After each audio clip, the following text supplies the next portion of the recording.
صل على سيدنا ومولانا محمد وعلى بسم اللہ الرحمن الرحیم۔ السلام علیکم ناظرین و سامعین کرام۔ پروگرام یاد الہی دیکھنے کے لیے، یاد الہی کے سابقہ تمام پروگرامز دیکھنے کے لیے، بالخصوص وظائف دیکھنے، سننے، جاننے اور پڑھنے کے لیے آپ ہمارے یوٹیوب چینل یاد الہی یعنی YAADE_ILAHI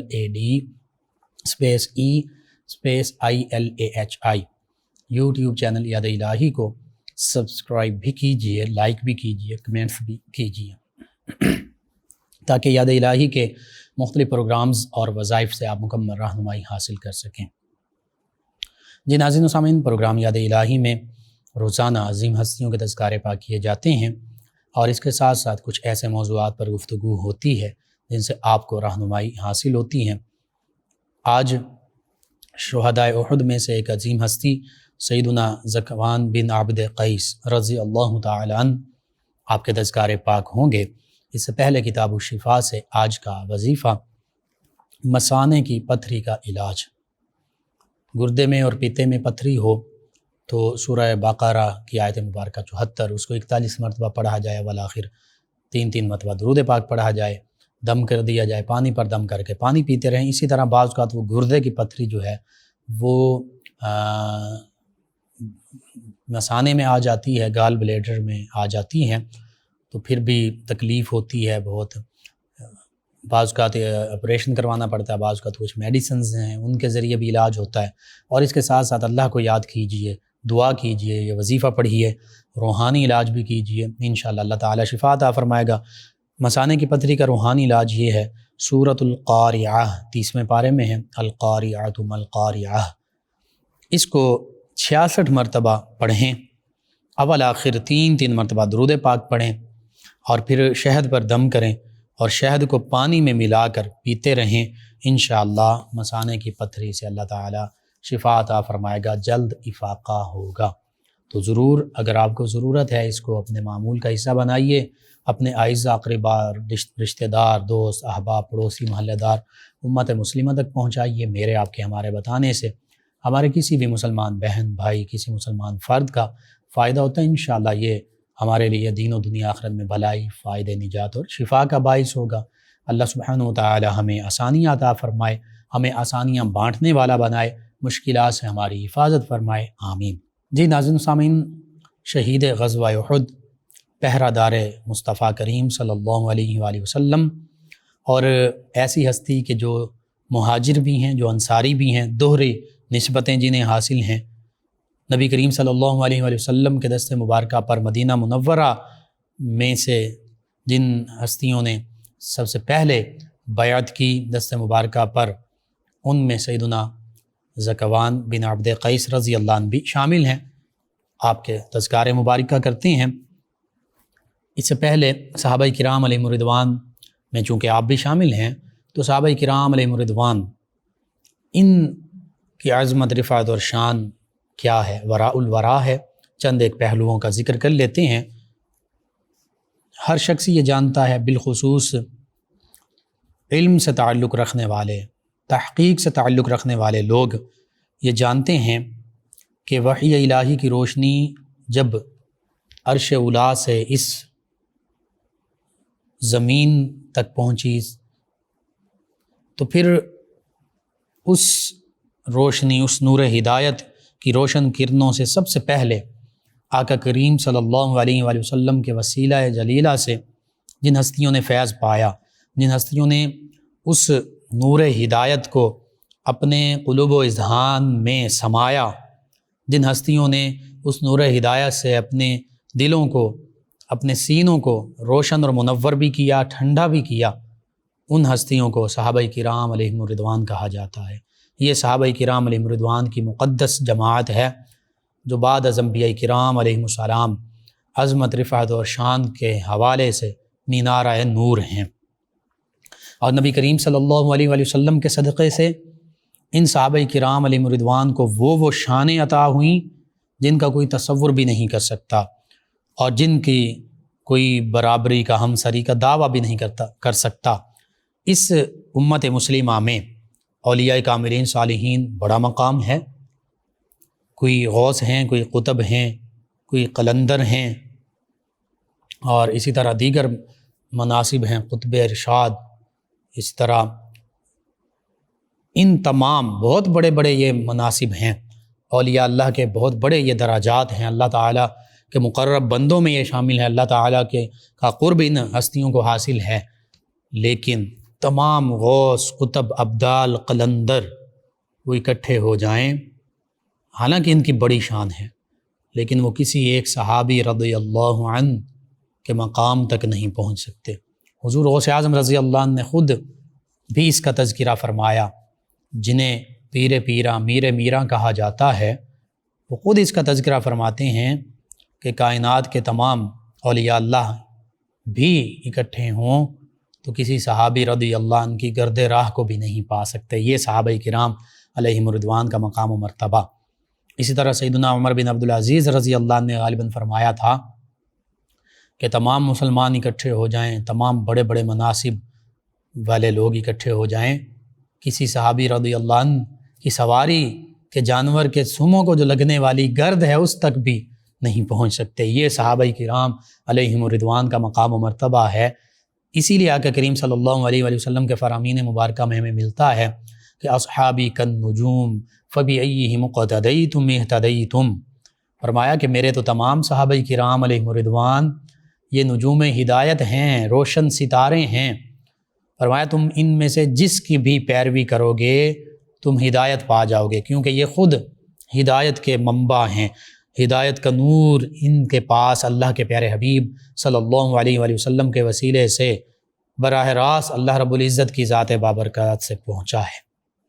اور آقا کریم صلی اللہ علیہ وآلہ وسلم نے بالخصوص خلفائے راشدین علیہم الرضوان کے حوالے سے فرما دیا تھا کہ علیکم بسنتی و سنت الخلفاء الراشدین المہدیین، فرمایا کہ اے مومنوں، اے ایمان والو، اے گروہ مؤمنین، تم پر میری سنت اور میرے خلفائے راشدین جو مہدیین ہیں، ہدایت یافتہ ہیں، ہدایت کے مینار ہیں، ان کی سنت، ان کے طریقے کی پیروی کرنا لازم ہے۔ تو تمام مؤمنین کے لیے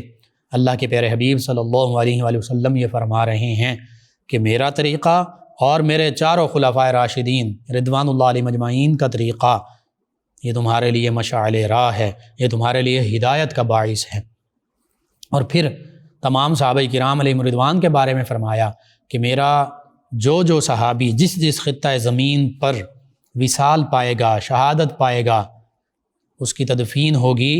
وہ کل روز محشر جب اٹھے گا تو اس خطہ زمین کے رہنے والے لوگوں کے لیے رہنما بن کر، لیڈر بن کر، قائد بن کر اور نور بن کر اٹھے گا۔ ان کے لیے نور کا ذریعہ بھی ہوگا، روشنی کا ذریعہ بھی ہوگا ہر صحابی نبی کریم صلی اللہ علیہ وآلہ وسلم کا، اور ان کے لیے قائد بھی ہوگا۔ یہ صحابہ کرام علیہم الرضوان کی شان ہے۔ حقیقت یہ ہے کہ ہمارے رہبر و رہنما نبی کریم صلی اللہ علیہ وآلہ وسلم ہیں، اور پھر تمام صحابہ کرام علیہم الرضوان ہیں، تمام اہل بیت کرام علیہم الرضوان ہیں۔ یہ شان ہے ان صحابہ کرام علیہم الرضوان کی جو احادیث مبارکہ کے حوالے سے میں عرض کر رہا ہوں، اور تمام وہ احادیث مبارکہ جن میں ایمان کا ذکر ہے، جن میں ایمان والوں کا ذکر ہے، جن میں اعمال صالحہ کرنے والوں کا ذکر ہے، جن میں شہداء کا ذکر ہے، جن میں عباد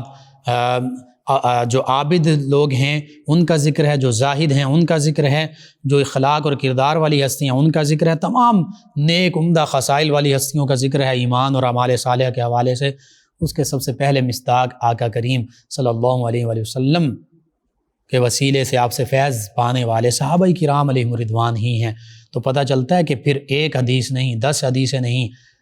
درجنوں نہیں، سینکڑوں نہیں، ہزاروں نہیں،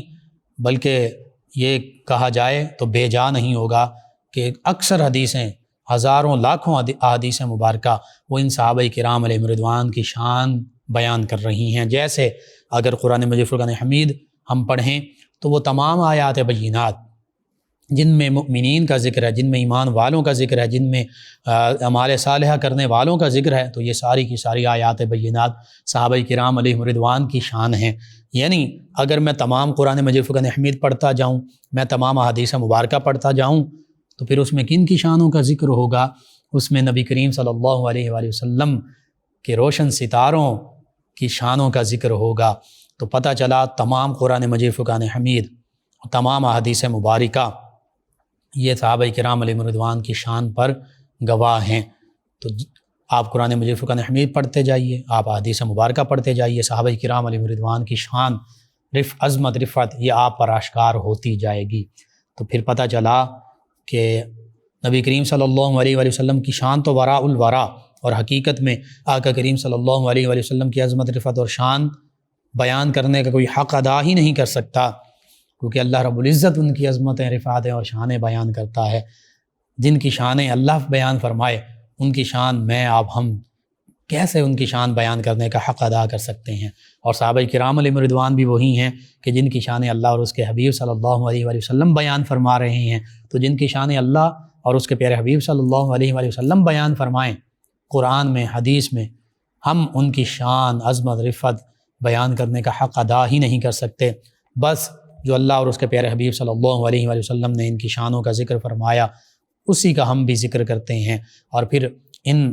عظیم ہستیوں کے تذکرے جو حدیث مبارکہ میں ہیں، جو مغازی کی کتب میں ہیں، جو سیرت کی کتب میں ہیں، جو تاریخ کی کتب میں ہیں، وہ ہم بیان کر رہے ہیں۔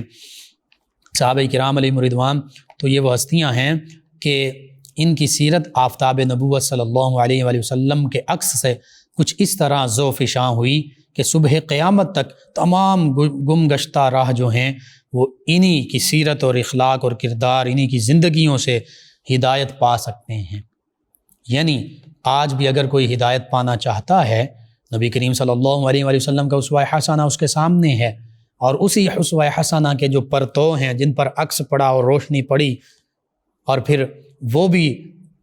تا قیامت انسانیت کے لیے نور ہدایت بن گئے، وہ یہی صحابہ کرام علیہم رضوان ہیں۔ آج بھی اگر کوئی ایمان کی حقیقی روشنی پانا چاہتا ہے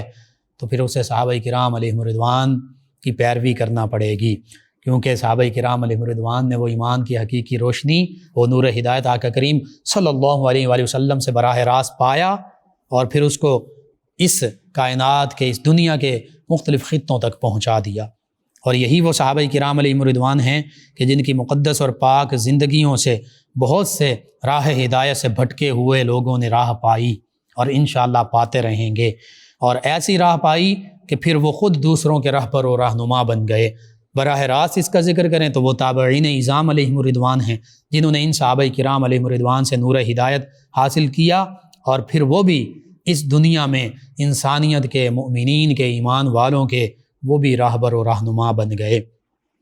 اور پھر انہی عظیم ہستیوں میں سے اسی سلسلہ الذہب کی ایک عظیم کڑی، ایک خوبصورت کڑی سیدنا ذکوان بن عبد قیس رضی اللہ عنہ ہیں، جنہوں نے اوائل اسلام میں ہی توحید و رسالت کا اقرار کرتے ہوئے، توحید و رسالت کی گواہی دیتے ہوئے، شہادت دیتے ہوئے اسلام قبول کیا، ایمان کی دولت سے مشرف ہوئے، اور پھر نبی کریم صلی اللہ علیہ وآلہ وسلم کے غلاموں میں شامل ہوئے، یعنی صحابہ کرام علیہم رضوان میں شامل ہوئے، اور صحابیت کا یہ بلند مقام و مرتبہ پا لیا کہ جس کے بارے میں حدیث مبارکہ میں ملتا ہے کہ اللہ رب العزت نے جب لوگوں کے دلوں پر نظر فرمائی،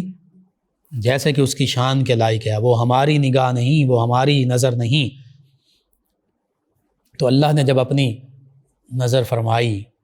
تو پھر جن لوگوں کو پاکیزہ دل دیکھا، سب سے پاکیزہ قلوب جو ہستیاں تھیں، انہیں پیارے حبیب صلی اللہ علیہ وآلہ وسلم کی صحابیت کا شرف عطا فرما دیا۔ تو پتہ چلا اس کائنات میں بعد از انبیاء کرام علیہ السلام سب سے پاکیزہ قلوب ہستیاں، نفوس قدسیہ، یہی صحابہ کرام علیہم رضوان ہی تو ہیں۔ اور پھر سیدنا ذکوان بن عبد قیس رضی اللہ عنہ، آپ کا تذکرہ پاک ہو رہا ہے، تو آپ طبقہ صحابہ میں ہجرت اور بیعت دونوں طرح کی، یعنی انصاری ہونے کی فضیلت، دونوں فضیلوں کے آپ حامل قرار پاتے ہیں۔ آپ کا ابتدائی پس منظر جو ہے، خاندانی پس منظر جو ہے، آپ کا ابتدائی تعارف جو ہے وہ کچھ یوں ہے کہ آپ کا نام ذکوان ہے، کنیت ابو سبع ہے، اور والد گرامی ان کا نام عبد قیس ہے۔ والدہ محترمہ کا نام جو ہے وہ کتب تاریخ و سیرت میں نہیں مل پایا، ہاں اتنی بات ملتی ہے کہ آپ کی والدہ جو ہیں ان کا تعلق قبیلہ اشجع اس سے تھا، اور اس قبیلے کا لفظی معنی دیکھا جائے شجاع، اشجع یعنی سب سے زیادہ بہادر، بہت بہادر قبیلہ۔ اور والد گرامی ان کے جو ہیں یہ مدینہ منورہ کے مشہور و معروف قبیلہ خزرج، جو انصار کے دو بڑے قبیلے تھے اوس و خزرج، تو خزرج کی شاخ بنو زریق سے تعلق رکھتے تھے۔ تو آبائی حوالے سے بھی ہم دیکھتے ہیں کہ والدہ اور والد دونوں کی طرف سے انصار کے عظیم قبیلوں سے تعلق رکھتے ہیں۔ اور پھر دولت اسلام کیسے آپ کو پائی، آپ نے حاصل کی، اس حوالے سے مختصراً یہ ذکر ملتا ہے کہ سیدنا اسعد بن زرارہ رضی اللہ عنہ، یہ بھی مدینہ طیبہ میں سے سب سے پہلے اسلام قبول کرنے والوں میں شامل ہیں۔ یہ اور آپ سیدنا ذکوان بن عبد قیس رضی اللہ عنہما، یہ دونوں ہستیاں یہ اکٹھے جا رہے ہیں مکہ المکرمہ، اور وہاں پر عتبہ بن ربیعہ کو ملنا ہے، انہوں نے اس کے پاس جانا ہے۔ عتبہ بن ربیعہ قریش کا بہت بڑا سردار ہے، اس سے ملنا چاہتے ہیں، کسی کام کی غرض سے وہاں جا رہے ہیں۔ جب مکہ المکرمہ پہنچتے ہیں تو انہیں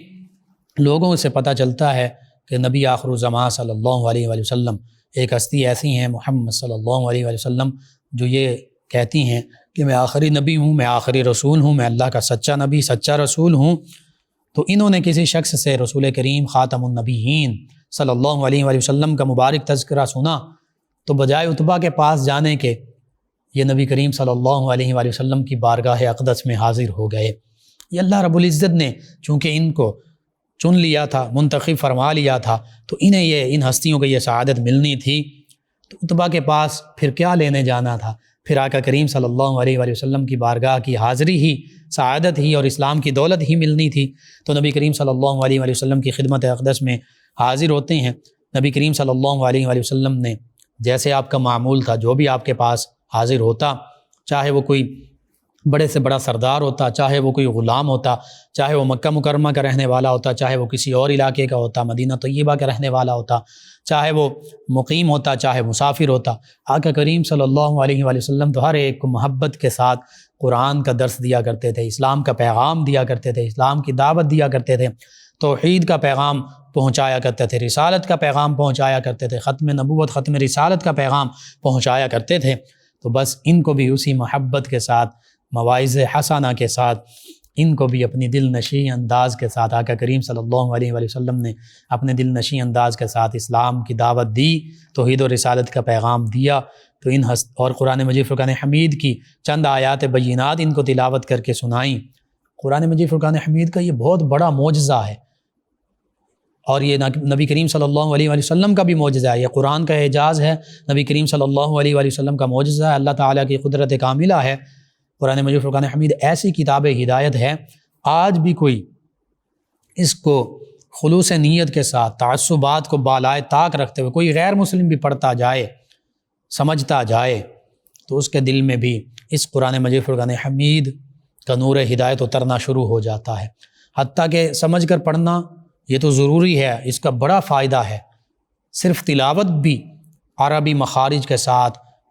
اچھے انداز کے ساتھ، حسن اخلاق، حسن نیت کے ساتھ کر دی جائے اور غیر مسلم اس کو سن لیں۔ ابھی بھی اس دور میں، انہی دنوں میں واقعات موجود ہیں، ویڈیوز وائرل ہو رہی ہیں کہ وہ بعض اوقات خواتین جو غیر مسلم ہیں، بعض اوقات مرد قرآن مجید فرقان حمید کی تلاوت سنتے ہیں، رونگٹے کھڑے ہو جاتے ہیں، رونے لگ پڑتے ہیں اور اسلام کی طرف مائل ہو جاتے ہیں۔ یہ قرآن مجید فرقان حمید کا آج بھی اعجاز قائم ہے نبی کریم صلی اللہ علیہ وآلہ وسلم کے تصدق سے، اللہ تعالیٰ کی قدرت کاملہ سے۔ تو بس جن پر قرآن مجید فرقان حمید نازل ہوا، جب وہ قرآن مجید فرقان حمید کی تلاوت کرتے ہوں گے، فرماتے ہوں گے تلاوت قرآن مجید فرقان حمید، تو کیا عالم ہوتا ہوگا۔ وہ جو نیک دل ہستیاں تھیں اور جو تعصب سے پاک ہستیاں تھیں، ان کو پھر اس قرآن مجید فرقان حمید کا فیض ملتا تھا، آقا کریم صلی اللہ علیہ وآلہ وسلم کی تلاوت قرآن مجید فرقان حمید فرمانے کا فیض ملتا تھا اور وہ اسلام قبول کر لیا کرتی تھیں۔ یوں ہی سیدنا سعد بن زرارہ رضی اللہ عنہ اور سیدنا ذکوان بن عبد قیس رضی اللہ عنہ جب آقا کریم صلی اللہ علیہ وآلہ وسلم کی بارگاہ میں حاضر ہوئے، نبی کریم صلی اللہ علیہ وآلہ وسلم نے توحید و رسالت کا پیغام ان تک پہنچایا، قرآن مجید فرقان حمید کی تلاوت فرمائی، تو ان ہستیوں نے، ان دونوں ہستیوں نے نبی کریم صلی اللہ علیہ وآلہ وسلم کی مخلصانہ دعوت اور پرسوز تلاوت کلام پاک سماعت کرتے ہوئے جو ان کے دل کی گہرائیوں میں اتر گئیں، فوراً ہی اسلام کی دعوت پر لبیک کہا اور کلمہ شہادت یعنی اشہد ان لا الہ الا اللہ واشہد ان محمد عبدہ ورسولہ کہتے ہوئے، دل کی گہرائیوں سے تصدیق کرتے ہوئے، زبان سے اقرار کرتے ہوئے توحید کا بھی اقرار کیا کہ اللہ وحدہ لا شریک ہے، وہی معبود حقیقی ہے، اس کے سوا کسی کی عبادت نہیں، کوئی عبادت کے لائق نہیں، اور اللہ کے پیارے حبیب صلی اللہ علیہ وآلہ وسلم اللہ کے سچے نبی، سچے رسول، آخری نبی، آخری رسول ہیں، اس کی تصدیق کی اور صحابہ کرام علیہم رضوان کی صف میں شامل ہو گئے، اسلام کی دولت سے مشرف ہو گئے، با ایمان ہو گئے، با نور ہو گئے، با ہدایت ہو گئے، اور پھر صرف یہیں تک نہیں بلکہ یہ ہستیاں بالخصوص سیدنا اسعد بن زرارہ رضی اللہ عنہ دونوں کے بارے میں بھی ملتا ہے کہ پھر مدینہ طیبہ واپس پلٹے، اور بعض روایت میں اور اکثر راجح قول بھی یہی ہے، اکثر روایت میں یہ ملتا ہے کہ سیدنا ذکوان بن عبد قیس رضی اللہ عنہ یہیں مکہ المکرمہ میں ٹھہر گئے، یہیں رک گئے، آقا کریم صلی اللہ علیہ وآلہ وسلم کے رخ زیبا کے جلووں سے اپنی آنکھوں کو ٹھنڈا کرتے، اپنے دلوں کو روشنی پہنچاتے، قلوب و اذہان کو روشن اور منور کرتے، اور آقا کریم صلی اللہ علیہ وآلہ وسلم سے قرآن و سنت کا نور اور پیغام حاصل کرتے۔ اور پھر علامہ ابن اسیر نے تو یہ لکھا کہ یہی دو ہستیاں تھیں جنہوں نے سب سے پہلے مدینہ طیبہ میں اسلام کا پیغام پہنچایا، اور ان کے وجہ سے مدینہ طیبہ کے اکثر لوگوں نے اسلام قبول کیا۔ بہرحال قبول اسلام کے بعد مدینہ طیبہ میں بھی دعوت دین کا کام کرنے والے اولین کام کرنے والوں میں آپ شامل ہیں، اور پھر وہ برکتیں مدینہ طیبہ کے ہر گھر میں پہنچیں، ہر قبیلے میں پہنچیں، اوس و خزرج میں پہنچیں، اور کثیر لوگوں نے اسلام قبول کیا۔ جب سیدنا ذکوان بن عبد قیس رضی اللہ عنہ کا ہم ذکر کرتے ہیں تو آپ کو ایک خاص نمایاں شرف حاصل ہے۔ وہ شرف کیا ہے؟ قرآن مجید فرقان حمید کی زبانی آپ سنیے، وہ شرف یہ ہے والسابقون الاولون من المہاجرین والانصار۔ اب اس میں دو گروہوں کا ذکر ہے، مہاجرین میں سے سب سے پہلے ایمان میں سبقت اختیار کرنے والے، آگے بڑھنے والے،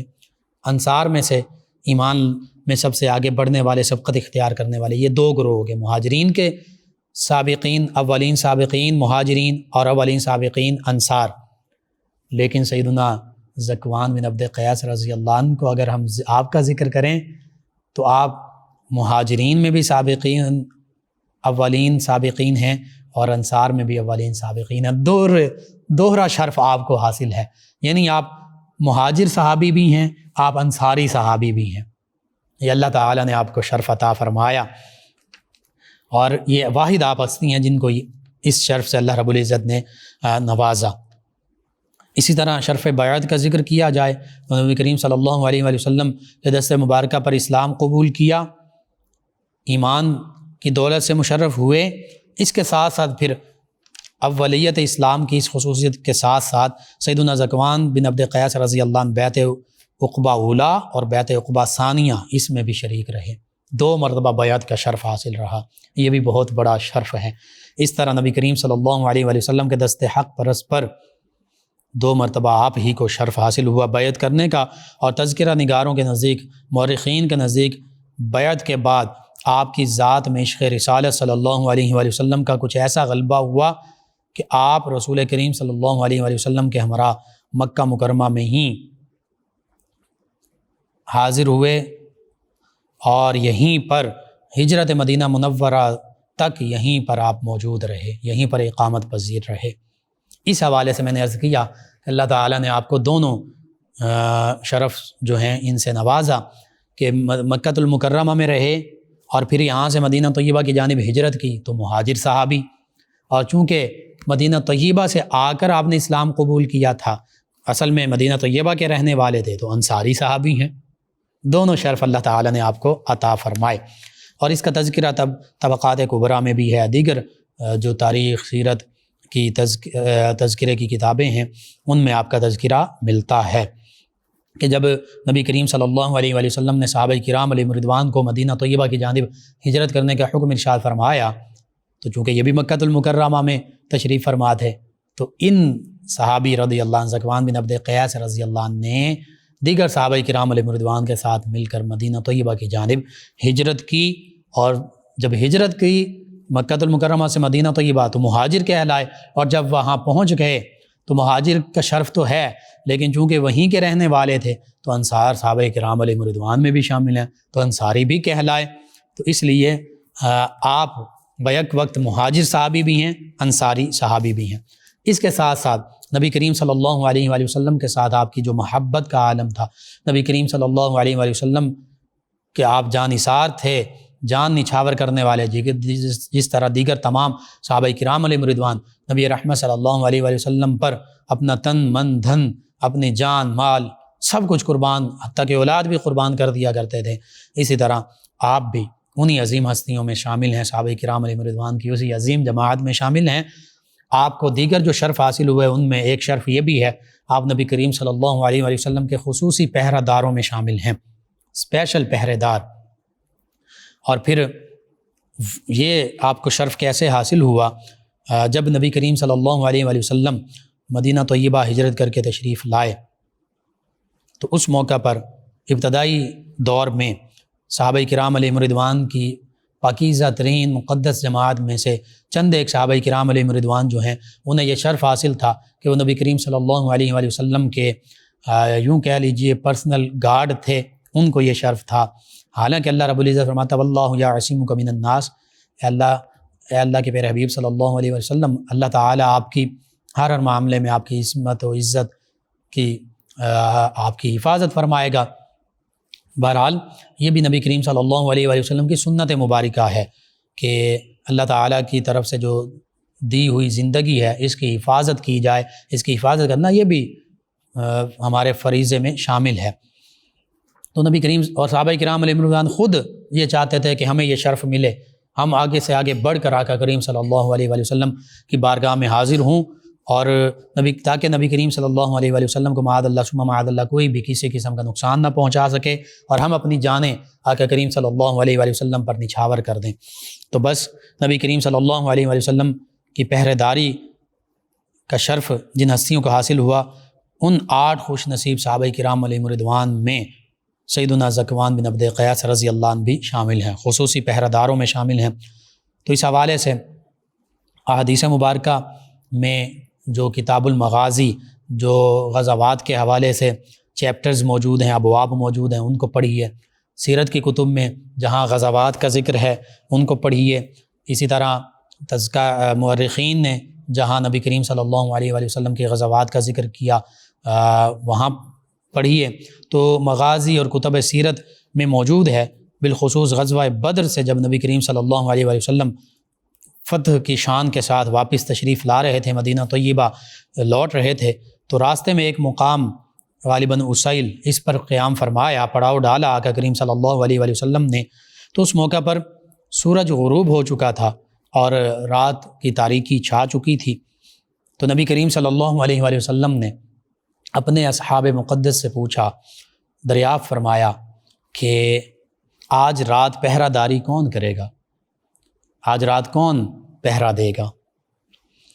کچھ لمحے کے لیے خاموشی رہی،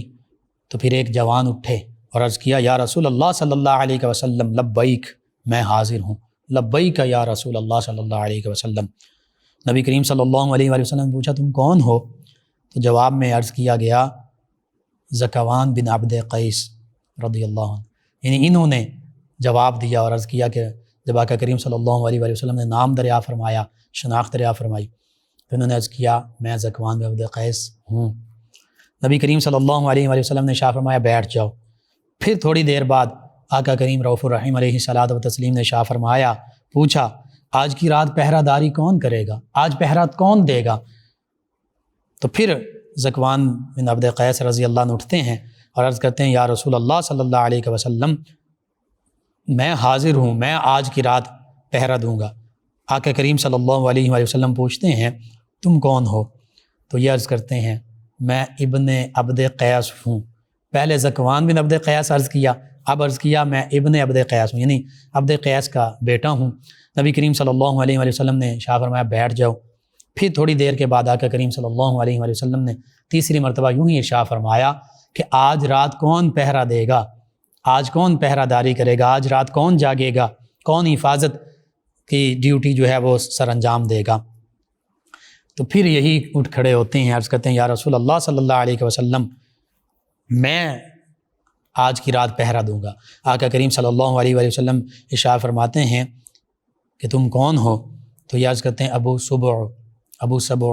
یعنی اپنی کنیت عرض کر دیتے ہیں۔ اس پر رسول کریم صلی اللہ علیہ وآلہ وسلم نے ارشاد فرمایا تینوں کھڑے ہو جاؤ، یعنی چونکہ 3 دفعہ علیحدہ علیحدہ نام لیے گئے تھے علیحدہ، تو ذکوان بن عبد قیس رضی اللہ عنہ اکیلے کھڑے ہو جاتے ہیں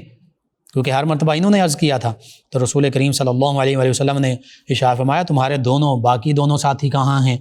تو یہ عرض کرتے ہیں یا رسول اللہ صلی اللہ علیہ وسلم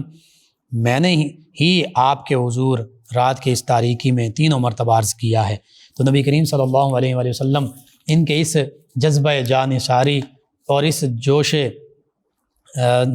جانثاری پر خوشی کا اظہار فرماتے ہیں اور مسرت کا اظہار فرماتے ہوئے ارشاد فرماتے ہیں کہ پھر اللہ تعالیٰ تمہاری حفاظت کرے۔ چنانچہ اس رات آپ نے تنہا، یعنی 3 لوگوں نے کم از کم پہرا دینا تھا، تو آپ نے 3 لوگوں کی ڈیوٹی تنہا نبھائی، یہ فریضہ سر انجام دیا۔ اللہ کے پیارے حبیب صلی اللہ علیہ وآلہ وسلم کی ذات پر، ذات بابرکات پر ہم قربان، ہماری اولادیں قربان، تمام مسلمان، تمام مومنین، تمام ایمان والے قربان۔ صحابہ کرام علیہم رضوان کا انداز محبت دیکھیے کیسا ہوا کرتا تھا کہ یوں یہ شرف حاصل کیا کرتے تھے۔ اسی طرح سیدنا ذکوان بن عبد قیس رضی اللہ عنہ آپ جب تک حیات رہے، شہادت پانے سے پہلے تک جو غزوات ہوئیں، جو مہمات ہوئیں، جہاں جہاں کا کریم صلی اللہ علیہ وآلہ وسلم نے حکم فرمایا وہیں اپنی جان قربان کرنے کے لیے، جہاد کے لیے، جذبہ شہادت کے لیے آپ موجود رہے۔ غزوہ بدر میں آپ شریک ہوئے اور غزوہ بدر میں اپنی شجاعت اور بہادری کے جوہر دکھائے، کفار کو واصل جہنم کیا، کفار کے ساتھ لڑتے رہے۔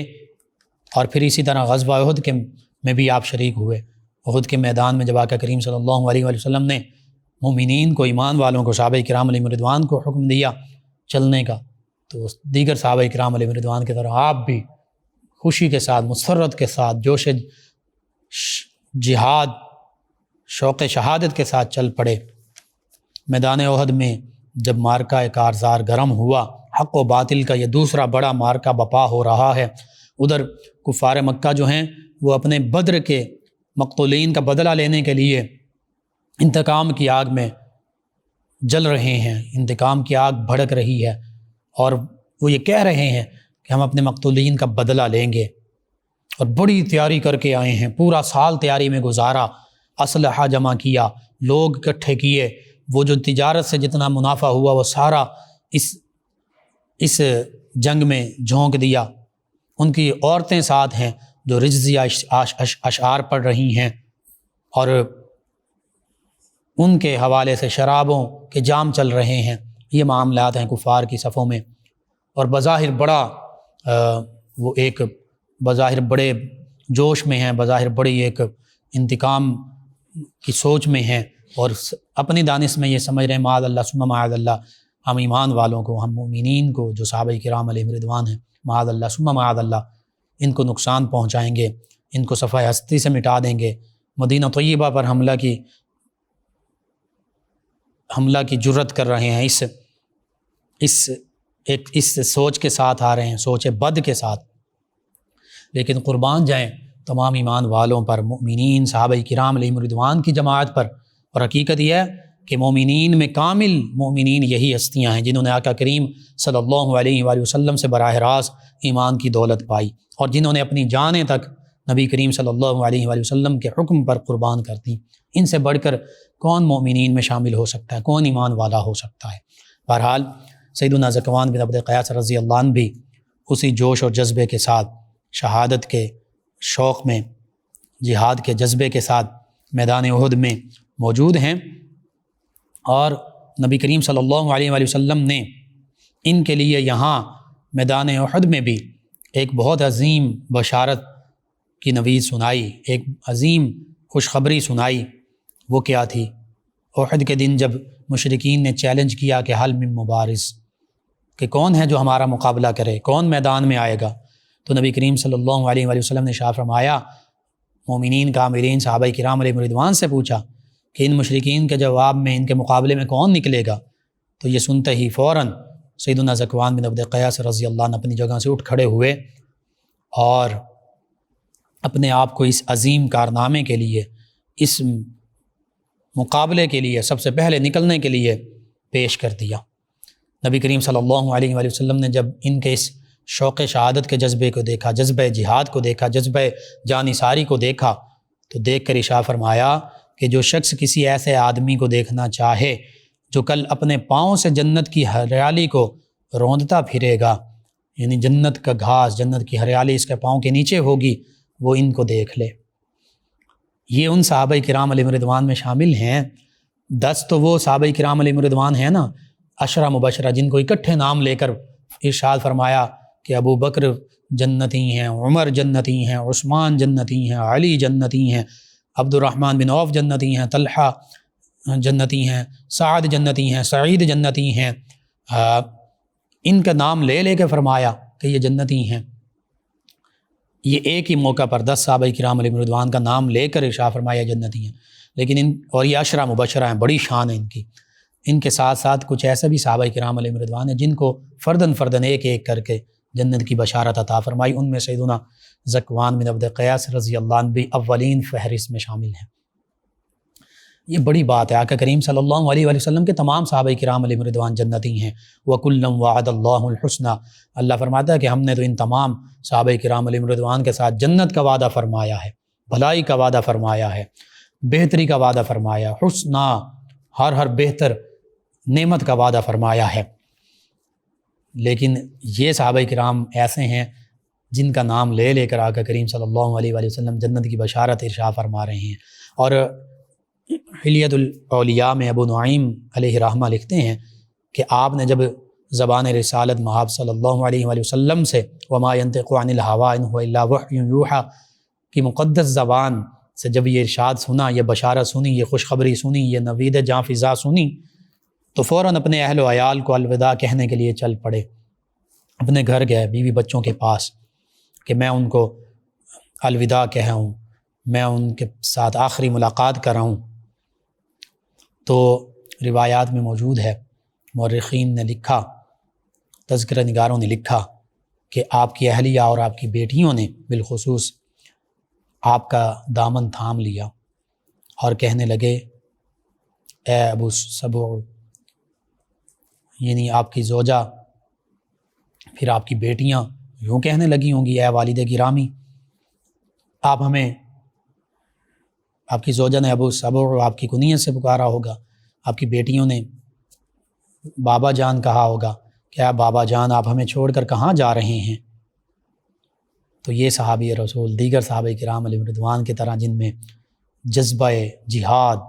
جذبہ شوق شہادت، جذبہ جان نثاری، آقا کریم صلی اللہ علیہ وآلہ وسلم کا پر فدا ہونے کا جذبہ کوٹ کوٹ کر بھرا تھا، انہوں نے اپنا دامن چھڑایا اور یہ میدان کارزار کی طرف چل پڑے۔ اور پھر جب تھوڑا سا آگے چلے تو پھر پیچھے کی طرف دیکھا، اپنی زوجہ محترمہ جو صحابیاں ہیں رضی اللہ عنہ، اور اپنی صاحبزادیوں کی طرف، وہ بھی صحابیات رضی اللہ عنہ میں شامل، ان کی طرف دیکھا اور ان کی طرف متوجہ ہو کر کہا کہ انشاءاللہ اب کل قیامت کے دن ہماری ملاقات ہوگی۔ کیسا جذبہ تھا، کیسا جذبہ جہاد، کیسا جذبہ شوق شہادت، کیسی جان نثاری کہ جان کی پرواہ نہیں ہے، بیوی بچوں کی فکر نہیں ہے، مال کی فکر نہیں، گھر کی فکر نہیں، خاندان کی فکر نہیں، کاروبار کی، تجارت کی فکر نہیں، جن فکروں میں آج ہم گھلتے جا رہے ہیں۔ فکر ہے تو بس پیارے مصطفیٰ صلی اللہ علیہ وآلہ وسلم کی فکر ہے، تو مسلمانوں کی فکر ہے تو مدینہ طیبہ کے دفاع کی، اسلام کے دفاع کی، مسلمانوں کے دفاع کی،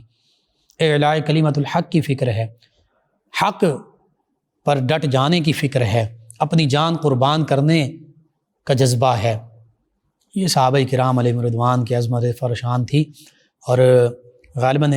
خلفائے راشدین میں سے سیدنا عمر رضی اللہ عنہ یا سیدنا علی المرتضیٰ کرم اللہ وجہ الکریم انہوں نے فرمایا تھا کہ جہاد ایسا معاملہ ہے کہ جب تک یہ مسلمان قوم میں رہے گا، یہ عروج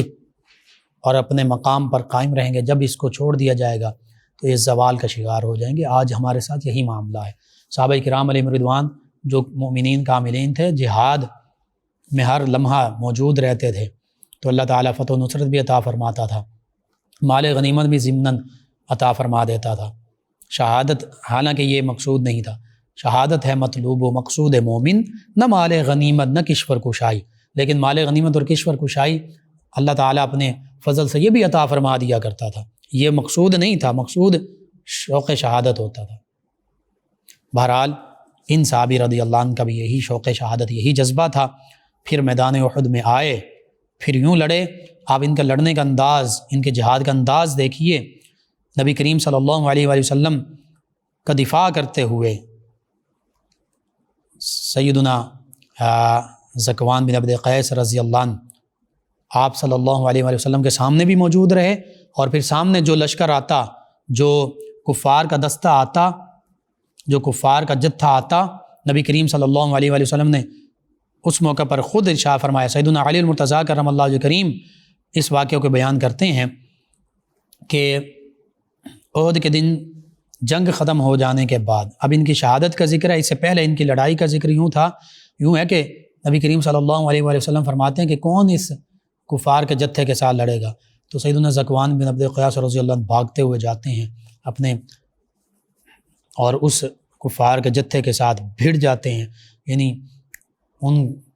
کو واصل جہنم بھی کر رہے ہیں، ان پر وار بھی کر رہے ہیں، ان کا قلع کما کر رہے ہیں۔ اور جو سیدنا علی المرتضیٰ کرم اللہ وجہ کریم نے اپنی آنکھوں دیکھا واقعہ بیان کیا، اب فرماتے ہیں کہ احد کے دن جب جنگ ختم ہوئی تو جنگ ختم ہونے کے بعد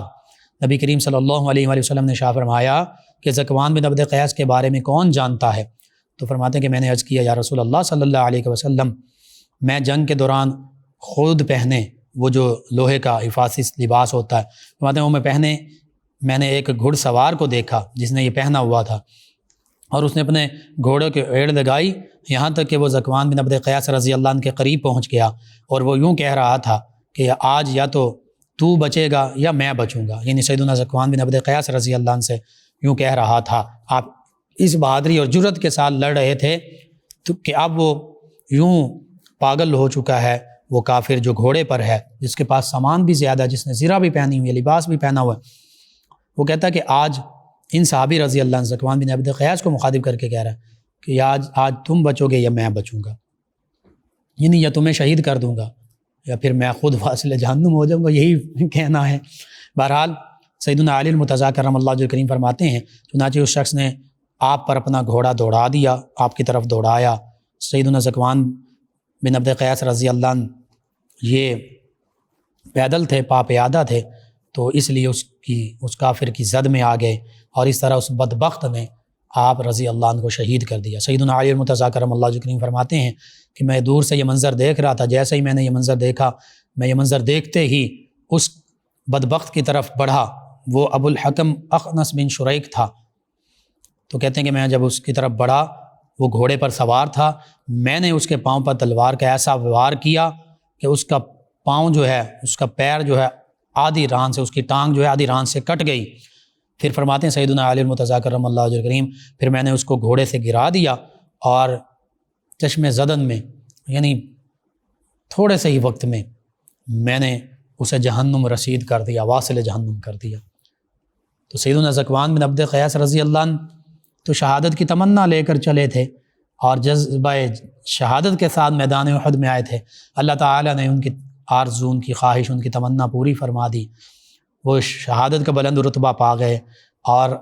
جس بدبخت نے انہیں شہید کیا تھا سیدنا علی المرتضیٰ کرم اللہ وجہ الکریم نے، اس کو بھی واصل جہنم کر دیا۔ اللہ رب العزت ہمیں ان عظیم ہستیوں کی پیروی کی توفیق عطا فرمائے۔ تمام خلفائے راشدین، تمام صحابہ کرام،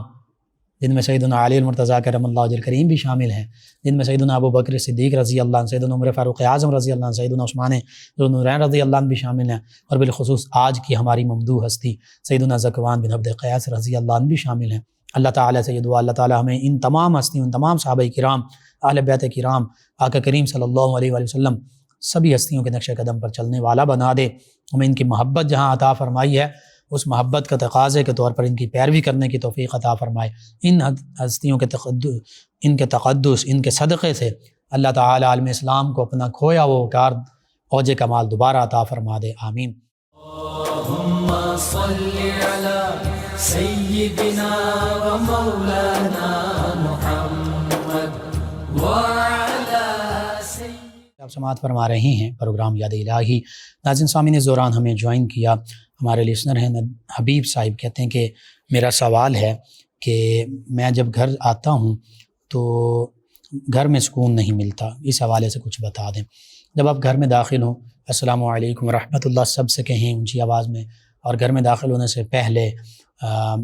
سورہ اخلاص بھی پڑھ لیں ایک مرتبہ، اور نبی کریم صلی اللہ علیہ وسلم کی بارگاہ میں درود و سلام بھی پڑھ لیں، پھر گھر داخل ہوں سب گھر والوں کو اونچی آواز میں السلام علیکم ورحمۃ اللہ کہیں، اور گھر میں جب ہوں کوشش کریں گھر میں باہر بھی باوضو رہیں،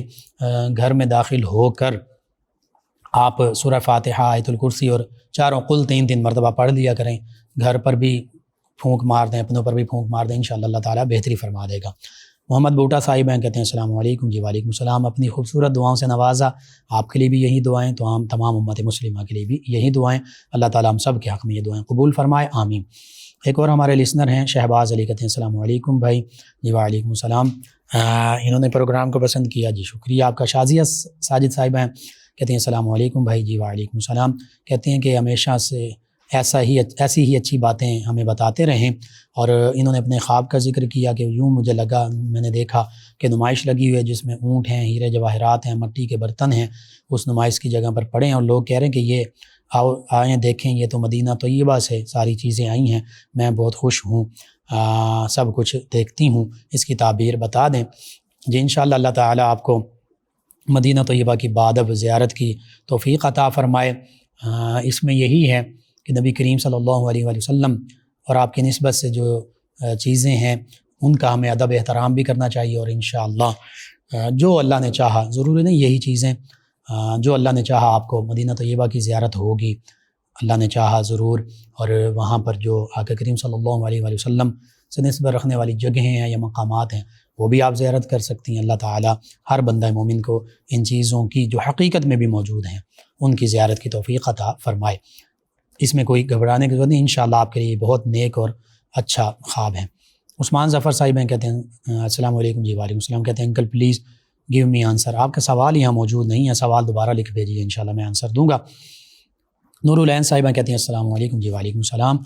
کہتے ہیں کیسے ہیں بھائی، جی الحمدللہ، انہوں نے کہا آپ کا پروگرام بہت اچھا ہے، اور یہ کہتی ہیں کہ حاضر اور ناظر کے حوالے سے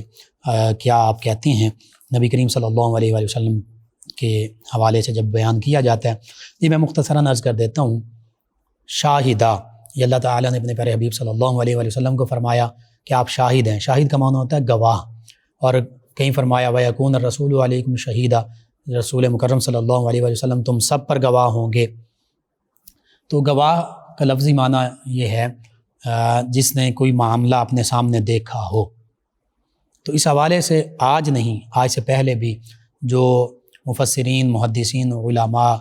انہوں نے، آپ تفاسیر پرانی عربی کی جو ہیں وہ پڑھ لیجئے، اس میں اس آیہ مبارکہ کے تحت یہ لکھا ہے، اور دیگر آیات جن میں شاہد یا شہید نبی کریم صلی اللہ علیہ وآلہ وسلم کو فرمایا گیا، تو اس کے معنی میں یہی لکھا گیا ہے، احادیث مبارکہ اور سب کچھ کوڈ کر کے میں مختصراً اس کا خلاصہ عرض کروں کہ نبی کریم صلی اللہ علیہ وآلہ وسلم کو اللہ تعالیٰ نے یہ شان عطا فرمائی ہے کہ آپ اپنی امت کے اعمال پر بھی گواہ ہیں، دیکھ رہے ہیں، اور سابقہ امت کے حوالوں سے بھی اللہ تعالیٰ نے آپ کو گواہ بنایا ہے، اور یہی روز محشر بھی اسی شان کا مظاہرہ ہوگا۔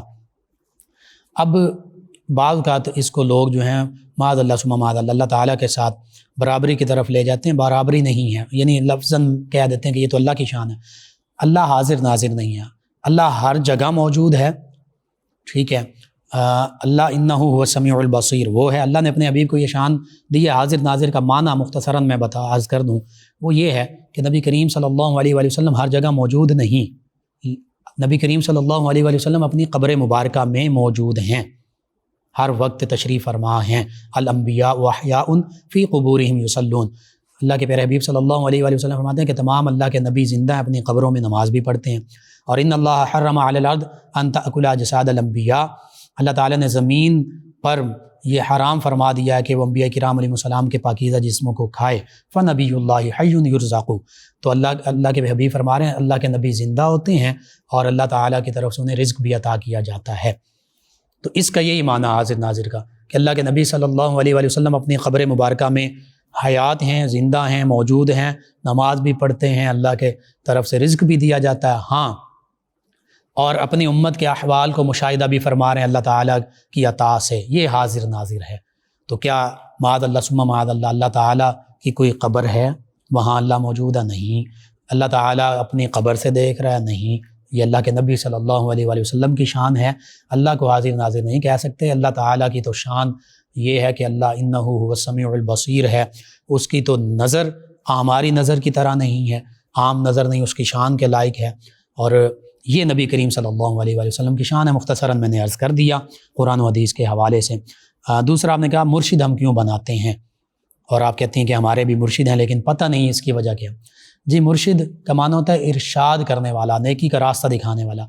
مرشد اعظم، سب سے بڑے مرشد آقا کریم صلی اللہ علیہ وآلہ وسلم اور صحابہ کرام علیہم رضوان کے براہ راست مرشد اعظم، ہمارے بھی مرشد اعظم نبی کریم صلی اللہ علیہ وآلہ وسلم ہیں. صحابہ کرام علیہم رضوان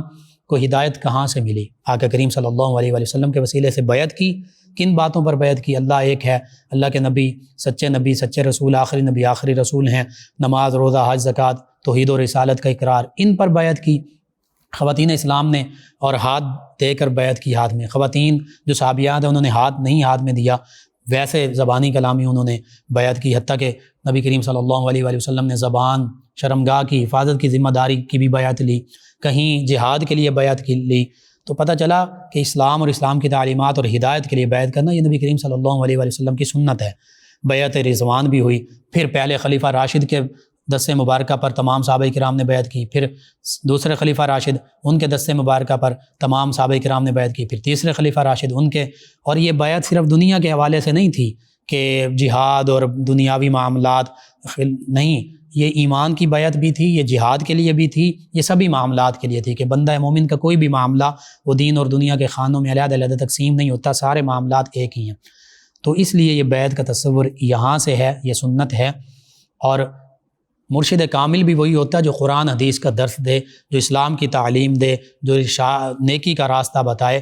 ہاں، وہ جعلی عامل یا جعلی پیر، ان کے ہاتھ پر ہم بیعت ہو ہی نہیں سکتے، اور نہ ہی وہ پیر ہوتے ہیں، وہ جعلی ہوتے ہیں. تو یہ مختصراً میں نے عرض کر دیا. محمد سرفراز صاحب ہیں، کہتے ہیں پروگرام بہت اچھا ہے، میں 2 سال سے سن رہا ہوں. اور ایک اور لسنر انہوں نے السلام علیکم کہا. جی وعلیکم السلام. ملک ارسلان صاحب کہتے ہیں السلام علیکم. جی وعلیکم السلام. کہتے ہیں اللہ پاک سے دعا ہے کہ ہم سب کو اللہ تعالیٰ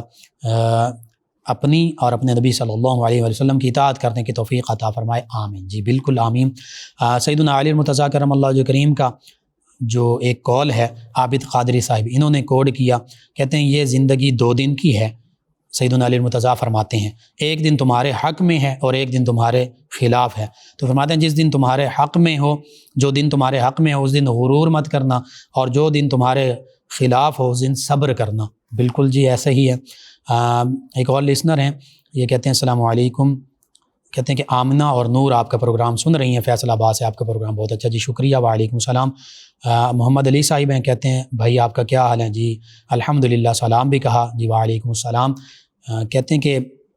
ہر ٹاپک آپ کا بہت اچھا ہوتا ہے. جی آپ تمام ویورز کا شکریہ، لسنرز کا شکریہ. آپ پروگرام یاد الہی سماعت کرتے ہیں، اپنی پسندیدگی سے نوازتے ہیں. ناظرین و سامعین، پروگرام یاد الہی کا وقت ختم ہو جاتا ہے. انشاءاللہ کل صبح دوبارہ آپ سے ملاقات ہوگی.